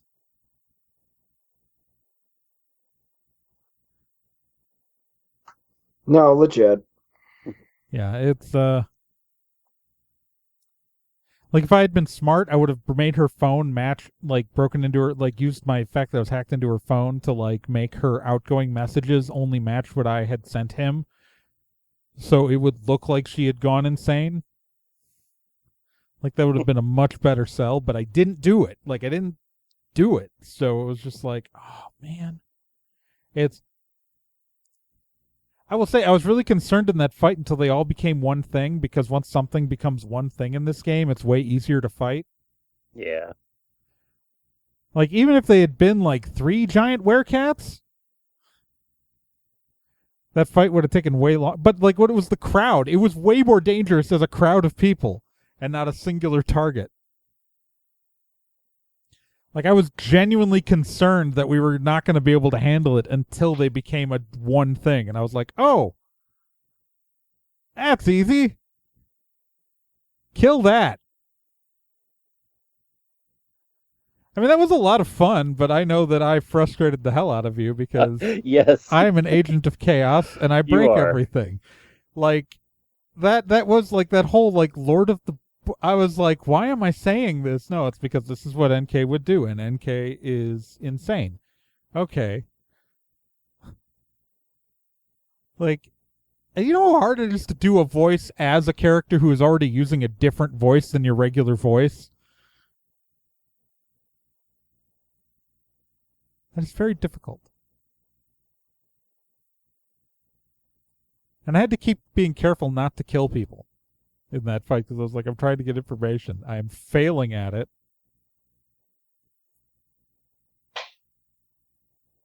I don't know. I had a lot of fun when you were GMing, Kyle. Oh, good. Even if I was breaking your shit. I don't know. That's why it's like I'm willing to just, like when Nick was GMing, just like, okay, they're all sitting at the table. I'm just going to go sit down with them. I've had to make sure that I'm consistent that NK is a pescatarian. Which is why she only ordered fries when she was there. Yeah. That was I don't know. I like it when you guys GM stuff. Also because I don't have to come up with 20 things. I think it's going to be interesting. So the thing with the Kel pendant is that if a player character ever chooses to use the Kel pendant, he is never going to drive your body. But you could have access to Kel's skills if you're either Babbitt or Raz. I mean, you could also as Bill, but Bill's already got all the combat useful stuff on his own.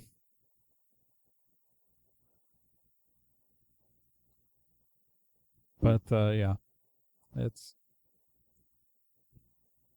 gonna be fun, and I get to do Kel's voice again. I'll say the hardest thing about that last arc was having to drop into Kel's voice and just not having done it for so long.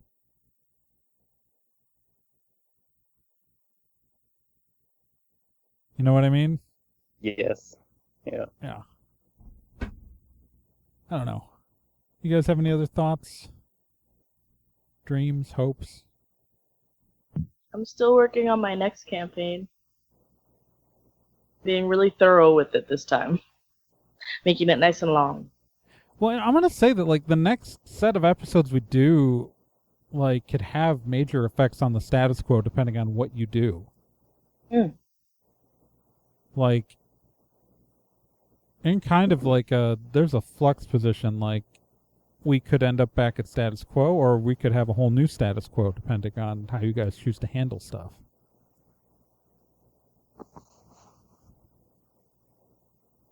You know what I mean? Yes. So I could, we could accidentally break Gen's entire concept for her next campaign. That would be very fun. Yeah. It's, I don't know, I do think it's like adding Mara to the cast is a weird thing because then I had to like figure out like, how much are we gonna use Mara?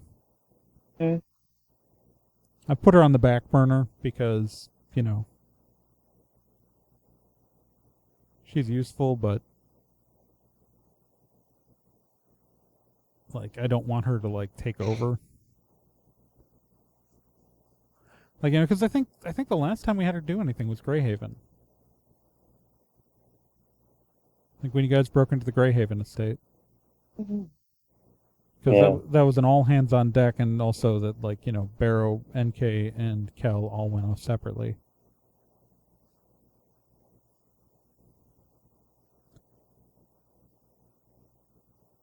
Yeah, I don't know. I think it's fun. Yeah, I have a good time. Yeah, like I'm so excited with like what's gonna happen next in the story because now we get to like finally like we've been teasing Hollowell in the show opener for over a year. And he's always been kind of this presence in the background, but like it was never really clear like how he was an imminent threat. But now he is. Like now he's literally feet on the ground in San Ricardo, walking around in full control of himself. And there's the Greyhaven, group. Like we still there's so many little things that like are gonna tie in here. Like in the first episode, the Technomancer spell that you guys recovered from Prupip Technologies. Like what was that spell for? Like that still hasn't been cleared up. I had just been assuming that it was to raise Hallowell, but I guess not. I mean, it's Hollowell related.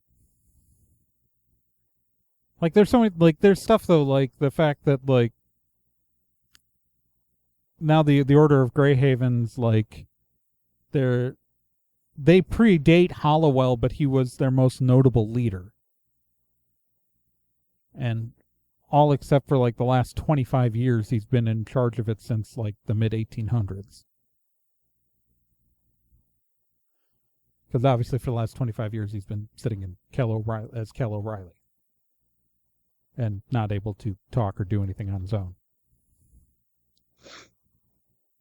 But like, you've met Royce. You've met multiple servants of Hollowell, Oh, you guys never found out what the plan was with Coltech. Or what,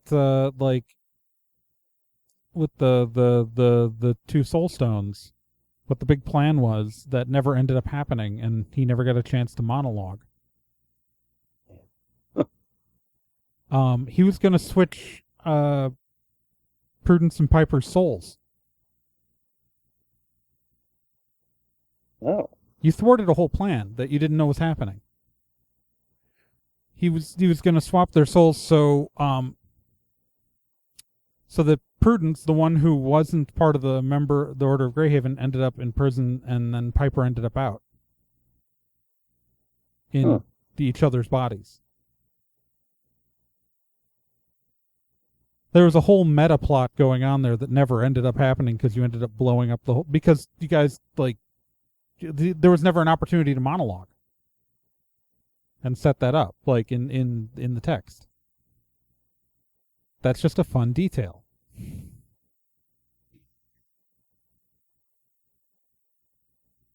That's really cool. Yeah. It doesn't matter for, like, and, like, I was like, there was no reason that your characters needed to know that, so I was just like, oh, I'm just not going to tell them. Because, you know, why would you guys ask? You were hired to recover a thing.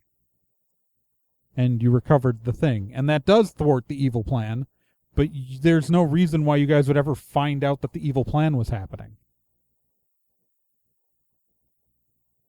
Although I think Cole wasn't a member of the Order of Greyhaven, so there's some other layers there that I was still working out, but I was like, never told you.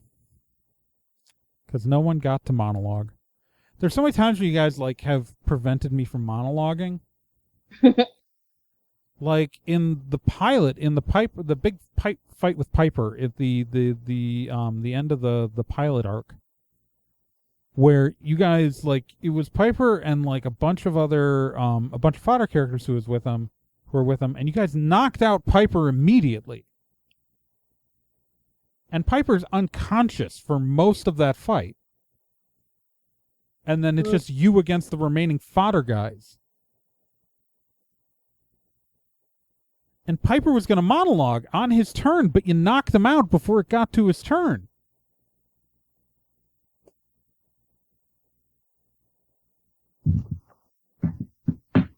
Raz is very much punch first, ask questions later. Well, it's like Piper, like, has been, like, this background, like, he's not super important as, like, a character really, but he was supposed to be your original doorway in. But then he doesn't get to monologue, although you recover the coin. You find the coin, but you don't take it. The Greyhaven coin that you know it as Hollowell's symbol. But his Order of Greyhaven coin.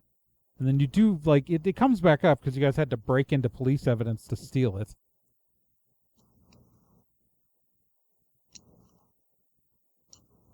But I don't know, it's like, I always meant him to be, like, more important to character. And also, like, how are, like, there's so many Charmed references in this show.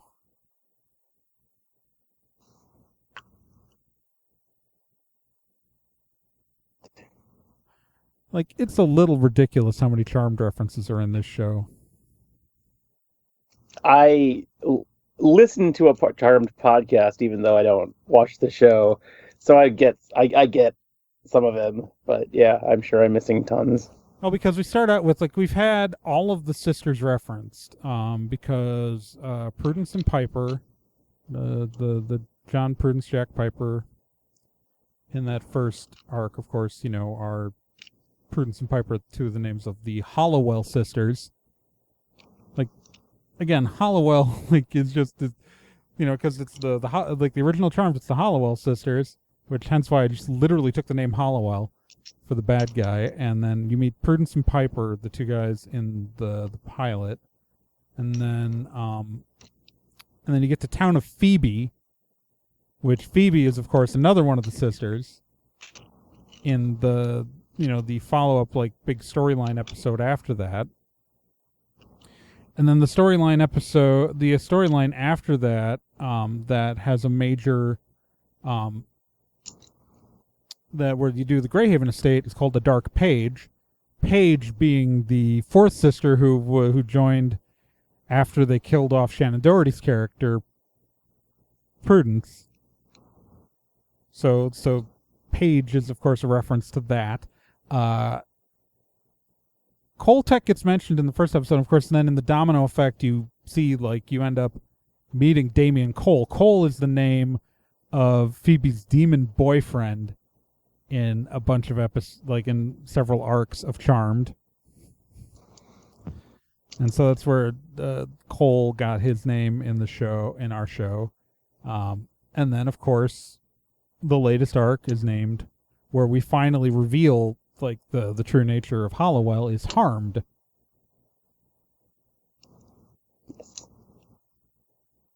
Which is one letter different than charmed. Okay, Wow. so I got them all. Yeah, those are all the major ones. I don't think I did a lot of. Well, also the fact that the setting of the show is San Ricardo, which is an analog for San Francisco, which is where the original Charmed was set.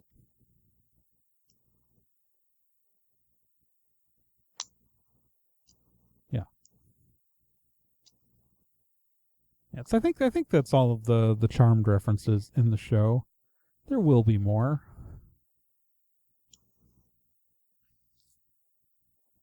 Like, I'm sure that maybe I made, like, I don't think I made any other ones. Like, so, you know, it's just a running gag. It's not meant to be like some important, like, thing. It's just I think it's funny. So I keep doing it. I am so clever. Like, it's not like meant to say, like, it's, I mean, it means though that if you hear a Charmed reference, I'm probably doing something plot important nearby. It's just as much an indicator as the episode images switching to like the deteriorated version of the logo. Because that's meant to be like a VHS tape that's been watched more than the other episodes, so the tape's worn down. Because those are the ones that someone went back to the episodes and rewatched them a bunch. Because those are the mythology episodes. It's like when you rewatch an X-Files. And you only rewatch mythology episodes and like X-Cops. Do people do that? Because those are all the bad episodes. I was doing that. It is recognized. I'm pretty sure that like, yeah, the mythology ones are the supposedly important ones, but the good ones are the Monster of the Week. So when I did my rewatch, like the last rewatch I was doing before the revival a couple of years ago, I was watching only mythology episodes and then like my favorite ones that weren't mythology episodes. Yeah. So, you know. Like, you know, the Christmas one with Ed Asner. Does he play Santa? No, he and I think it's a Christmas. Yeah, I think him and Lily Tomlin play ghosts. Oh. And like Mulder and Scully are trapped in the house. Yeah.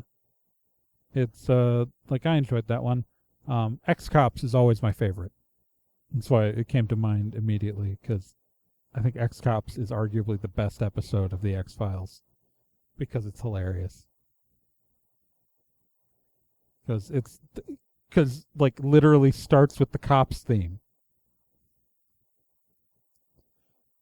For those who are unfamiliar with the episode X-Cops, it's written by Vince Gilligan, the creator of Breaking Bad, and it's literally an episode of it's an episode of Cops intersects Mulder and Scully during one of their investigations. And so it's shot and looks like an episode of Cops, but then like something like some sort of monster is happening that you never get a good look at because it's still supposed to be like it's an episode of Cops in this world, so they can't actually show you, like, they can't actually get proof of the supernatural. But you also get like the the whole like experience of like watching it like a Cops episode. It's just a fun episode. I like that one. I like the Rashomon episode with where Luke Wilson plays a vampire. Really?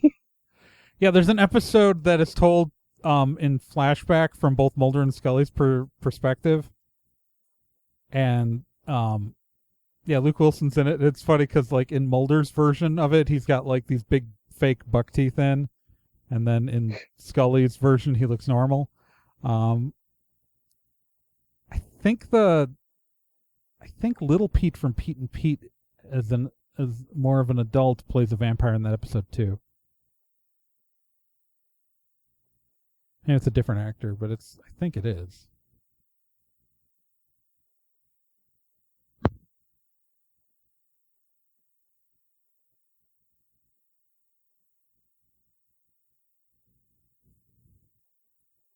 I don't know. Doing this thing? What? Are we still doing this thing? I This guess we should episode? probably wrap this up. I figured 2 hours is long enough. I don't know.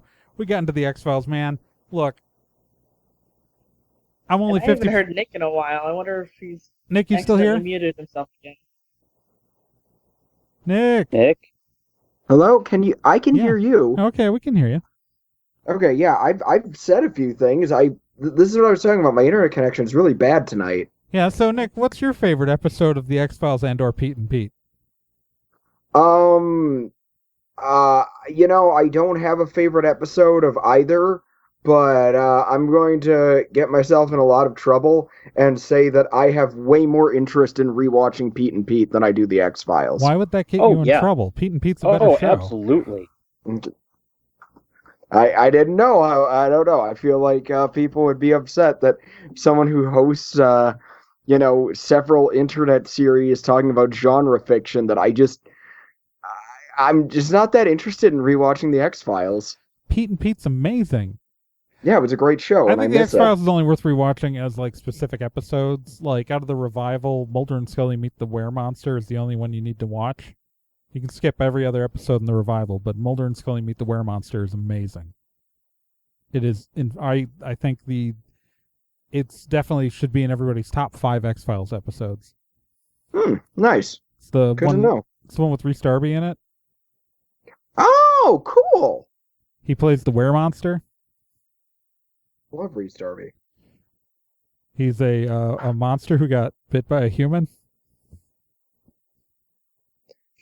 That's okay. That's beautiful. I'm not gonna lie. Yeah, he becomes Also- a human. It's hilarious. Dear God. It's arguably the best episode. Actually, I take it back. I like that episode more than X-Cops. X-Cops is my favorite out of the original run, but out of all of the X-Files, Mulder and Scully Meet the Weremonster is just the best episode of X-Files ever made, and the only episode you ever need to watch. Good to know. And with that in mind, we should probably wrap this up.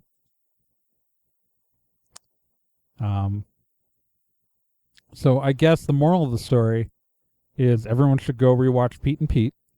Mm-hmm. I have no idea where you can even do that. I don't know if you can.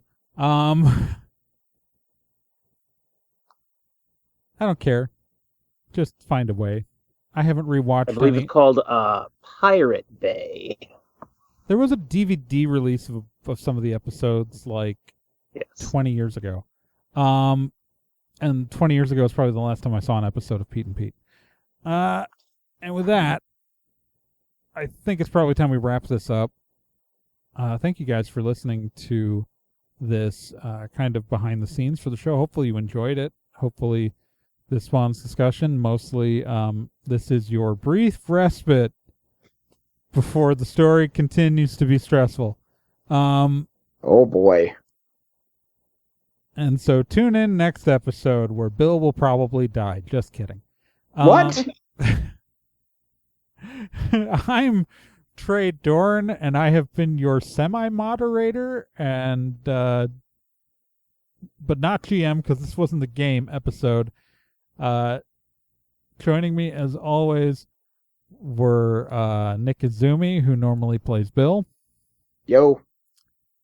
Kyle Johnson, who normally plays Babbitt, Hi, everybody. and of course, Gen Proc, the titular Raz Stormwood. Catch you on the flip side. Remember, you can Oh, damn. remember you can subscribe to the show on any place where podcasts can be found, be it iTunes, Google Podcasts, Stitcher, Spotify. If it's a place like iTunes, please rate and review us and tell your friends. We really appreciate it. Remember, if you want to discuss this show with your fellow friends or any of us, you can join our Discord. And there's an invite at nerdandtie.com/Discord for the Nerd and Tie Network Discord, as we are a member of the Nerd and Tie Network. Besides that, you can follow the show. This show is all through the Nerd and Tie Network, so you want to follow the Nerd and Tie Network Twitter at Nerd and Tie, the Nerd and Tie Network Tumblr, nerdandtie.tumblr.com, or the Nerd and Tie Network Facebook page at facebook.com/nerdandtie. There are a lot of great other shows on the network, and I think what I'm going to do at this point is play the ad for Let's Be Legendary that usually plays after Stormwood episodes, and so I'm just going to stop talking, and that's going to happen now. Hey, while you're still here, let me tell you about another podcast on the Nerd and Tie Network, and that's Let's Be Legendary.